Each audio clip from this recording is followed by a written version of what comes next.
ওয়াহ কি অবস্থা ম্যান। তো এখন আমরা কি দেখতে যাব? এখন দেখবো আমরা সব সাদা সিংহ। এই বাঘের পিকচার। আচ্ছা তাইলে তো আমরা বাঘ অবশ্যই দেখতে এখন হবে। দেখ আমি সাদা বাঘ।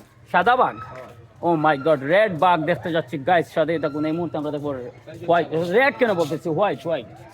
ওয়াও, এখান থেকে কিভাবে দেখবো আমরা এগুলা? ওয়েলকাম ওয়েলকাম ম্যান, এদিকে আসো একটু। পাও আসতেছে আসতেছে। বাতিজা বাতিজা, ও ভাই ও ভাই। অত এই যে দেখুন, এই যে দেখুন, এই যে দেখুন, ইয়ে বাতিজা বাতিজা। ইয়েস ইয়েস ইয়েস ইয়েস, আসতেছে গাইস। শাবাশ বাতিজা। Yes yes yes. এগুবার রয়্যাল বেঙ্গল কুত্তা না, এগুবার রয়্যাল বেঙ্গল টাইগার। আর ওইটা আসে নাই। আমটা কথা বলি লেছে বাচ্চা ভাই। অনু মামা দিয়েছে। মামা কি অবস্থা তোমার? আপাকে ছাড়া কেমন লাগতেছে তোমার বাংলাদেশে? বাগেও বেটা শর্মা বাংলাদেশ যাচ্ছে ছিল ক্রিকেটারের নাম থেকে বেটা শর্মা।